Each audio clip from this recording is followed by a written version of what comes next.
sport, Max, the home of the Olympics.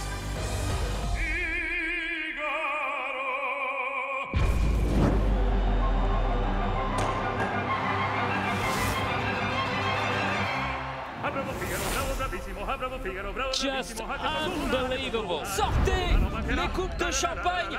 Guck mal, Friedrich der Große. Ça sent bon. Oh, beautiful. Énorme, énorme. Wow. Sensational. Unbelievable.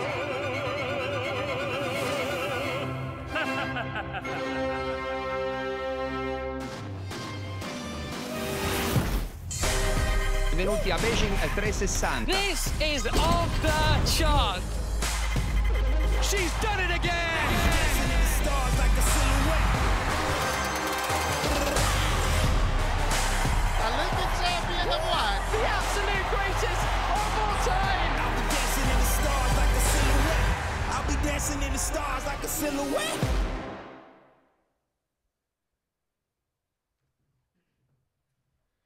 Bien, bonjour à tous, je suis Emmanuel Jacqui, donc de Warner Bros Discovery Sport. Je ne sais pas si vous connaissez tous Warner Bros Discovery Sport, forcément l'entité sport qui reprend Eurosport et plein d'autres entités du groupe, dont TNT Sport au UK et plein d'autres petits groupes au sein de WBD Sport en Europe et aux États-Unis. Donc nous avons une distribution depuis les Jeux Olympiques sur les plateformes également de HBO, et ce grâce au dernier développement technologique qu'on a pu faire. Donc WBD Sport reprend pas mal d'événements sportifs à travers l'Europe. Pour Eurosport, donc, comme on a pu voir dans la vidéo présente juste avant, les Jeux Olympiques diffusés à travers toute l'Europe aujourd'hui en 21 langues, mais également pour TNT Sport, nous avons d'autres programmes plus premium sur la partie football avec la Premier League, la Champions League, et nous avons également la MotoGP. On peut voir que tout au long de l'année, nous avons pas mal d'événements et c'est un peu compliqué aujourd'hui de pouvoir trouver des moments de pause pour faire des upgrades sur nos plateformes. Mais justement, on va pouvoir voir aujourd'hui que la technologie présente nous a permis d'avoir plus de flexibilité aussi pour cette partie-là. Voilà, donc je ne sais pas si le groupe WBD Sport parle pour vous. Mais pour nous, en tout cas, c'est devenu un groupe de plus en plus gros. On va pouvoir en parler aujourd'hui sur la partie technique. Donc on va faire le focus sur la partie MAM, post-production et play-out. Est-ce que ça parle à tout le monde? Formidable. Donc aujourd'hui, on a pu faire un projet qui a commencé après les JO de Pékin. En fait, Eurosport, c'était plusieurs entités à travers toute l'Europe, des entités à la fois de production, mais à la fois techniques. Et on avait des problématiques à l'époque de continuer à faire évoluer la chaîne et des problématiques techniques. On s'est dit, voilà, on commence à avoir des droits pour les Jeux Olympiques jusqu'en 2032. Il va falloir qu'on optimise nos installations techniques. Ça a été un long chemin. On a été les premiers, on va dire, en 2018-19, à se lancer dans du cloud pour de la post-production, pour du play-out. Voilà, on a été les premiers. Ça a été long et en plus, on a eu un petit Covid au passage. Autant dire que le défi technologique et humain a été compliqué. Mais ça a été rempli de beaux succès. On a commencé sur les Jeux Olympiques de Tokyo avec une première partie de notre plateforme qui était principalement autour des enregistrements et aussi sur la diffusion du digital. Et puis on a continué sur différents JO jusqu'au dernier. Je pense que tout le monde a entendu parler des JO de 2024 à Paris, a priori. Donc je ne vais pas rentrer tout de suite dans le détail. Pour revenir un peu sur la partie technique, donc nous, sur la première partie autour du Media Asset Management, la plateforme regroupe tous les besoins sport pour toute l'Europe. Et même depuis récemment, on a également la partie TNT Sport États-Unis qui nous a rejoints sur cette plateforme. Comme quoi, des fois, depuis Paris, on peut faire pas mal de choses aussi à l'international, hein, et ça fonctionne plutôt pas mal. Donc voilà, qu'est-ce que le MAM nous offre aujourd'hui? On a cette capacité d'avoir une UI qui est disponible vraiment de partout. C'était un des premiers besoins, c'est de pouvoir se connecter à la fois depuis un PC ou un Mac, mais aussi depuis son téléphone, que ça soit au bureau, que ça soit à l'hôtel, que ça soit on-site. On avait ce besoin de pouvoir accéder n'importe où au contenu. On a également cette possibilité, grâce justement à la partie S3, de pouvoir browser tout le contenu de nos vidéos en basse qualité, en qualité basse mais très raisonnablement acceptable pour du sport, pour pouvoir vraiment accéder à tout le contenu, à la fois logué, publié vers les différentes plateformes du digital.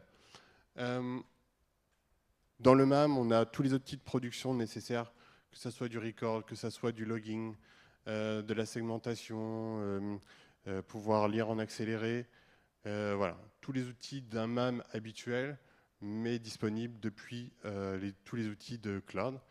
On travaille aussi également aujourd'hui sur une partie, donc toute la partie Workflow Engine, qui était encore jusqu'à aujourd'hui hébergé plutôt on-prem, et on travaille avec Grass Valley aujourd'hui, qui est notre fournisseur principal, sur une migration des workflows dans le cloud. Donc on est sur une approche hybride, donc je suis désolé, je ne fais pas la pub à full cloud. Kevin n'a pas voulu me payer pour que je fasse de la pub, donc je vais rester très honnête sur notre fonctionnement. Aujourd'hui, effectivement, on a décidé de notre côté de pouvoir à la fois travailler sur la flexibilité, mais aussi s'assurer que les coûts de cloud ne vont pas aller au-delà du raisonnable.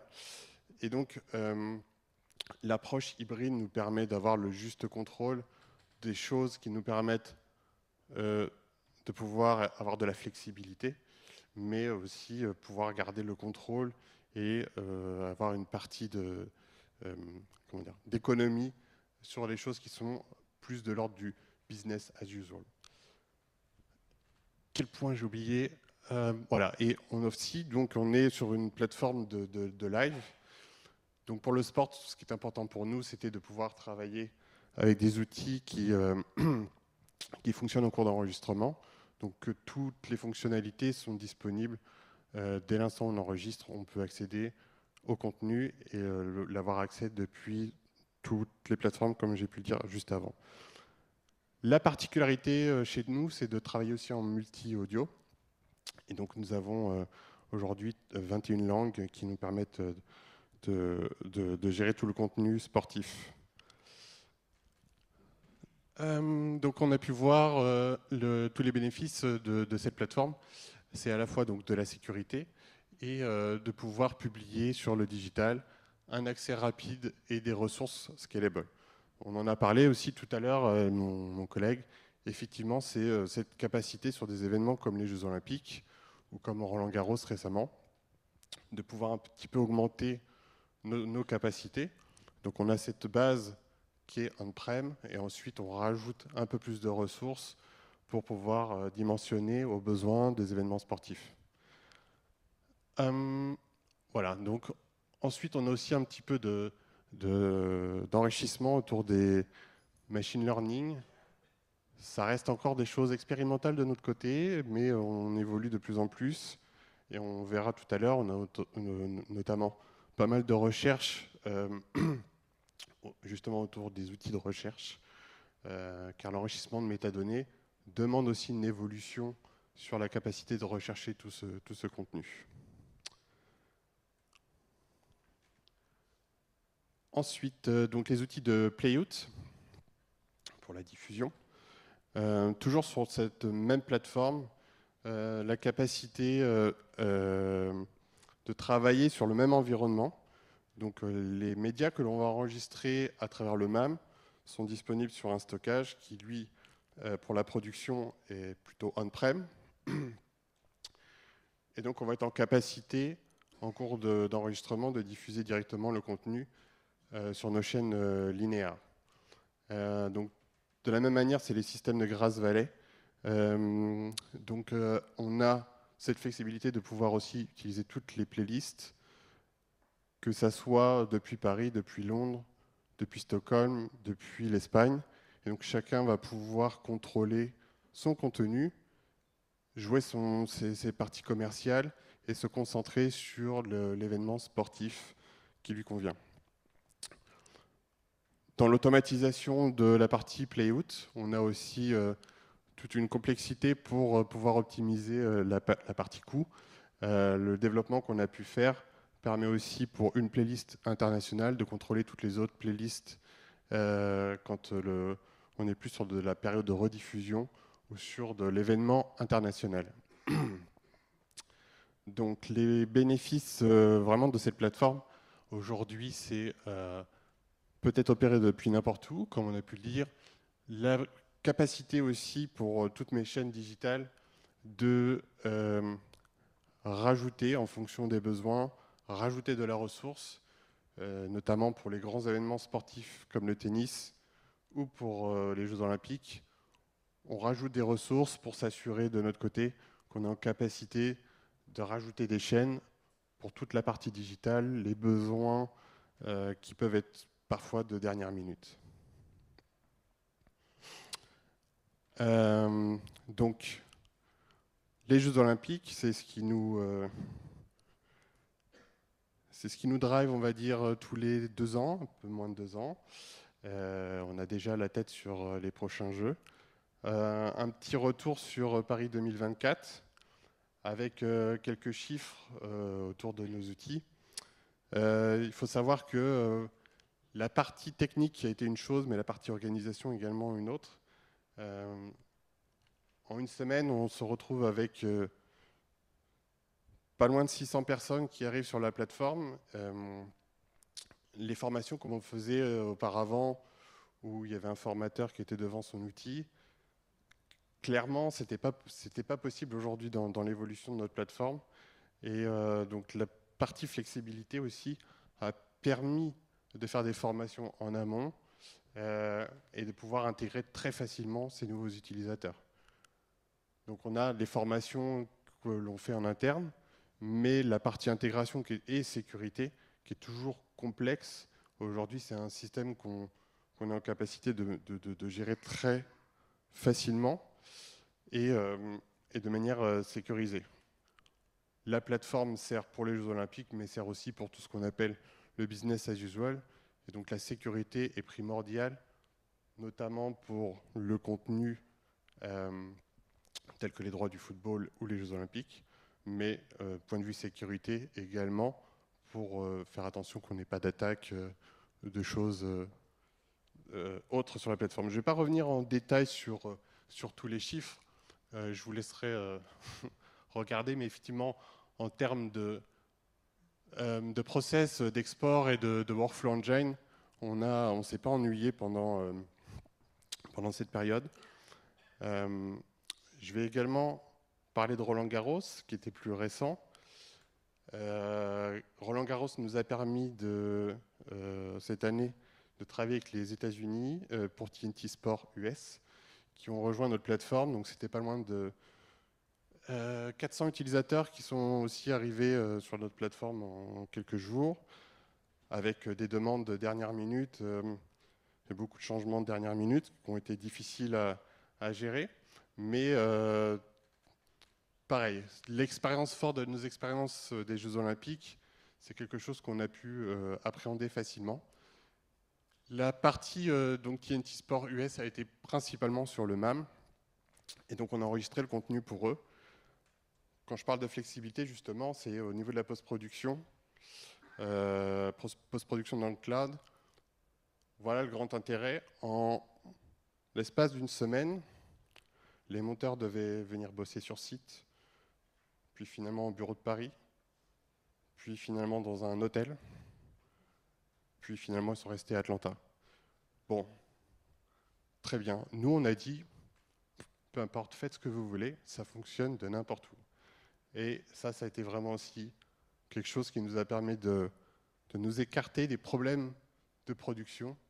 Techniquement, on est prêt à gérer toutes les éventualités. What's next? Bonne question. Beaucoup de choses, mais je ne vais pas tout mettre ici. Encore des Jeux Olympiques. Bon, vous êtes tous au courant. On continue de mettre certaines parties de notre infrastructure dans le cloud. On continue à vouloir ajouter de la flexibilité dans notre plateforme. Et puis, il y a beaucoup de questions autour de l'intelligence artificielle. On en parle beaucoup, on en parle tout le temps, beaucoup, tout le temps. Mais bon, on ne veut pas forcément y aller juste pour faire bien, juste pour faire des présentations ici. Et donc, on a beaucoup de réflexions, à la fois économiques, techniques, comment améliorer les choses. Le premier cas d'usage pendant les Jeux Olympiques a été principalement l'intégration d'un outil de machine learning autour de tout ce qui était log pour prévenir la partie incident. Ça nous a été très utile pour les Jeux Olympiques, justement, pour Paris 2024, ce qui nous a permis d'avoir 0 incident sur la plateforme, pouvoir anticiper les problématiques avec une analyse très poussée des logs. On a beaucoup de cas pour Eurosport aussi autour des audios. Je disais qu'on a 21 langues. 21 langues à gérer en live, c'est un challenge. Mais parfois, reconnaître le suédois du norvégien quand on n'est pas originaire, c'est très complexe pour nous. Mais grâce aux outils justement de machine learning, de détection de langue, aujourd'hui, on peut vraiment s'assurer qu'on a les bonnes langues aux bons endroits et qu'on ne s'est pas trompé. On a également la semantic search. Voilà, ça c'est aujourd'hui nos grandes recherches, parce que rajouter de la métadonnée, c'est bien, mais savoir l'utiliser derrière, c'est le grand débat. Donc on travaille énormément autour des outils de recherche pour améliorer la capacité à retrouver son contenu. Et voilà, on avance pas mal sur ce sujet, mais ça fait partie des challenges.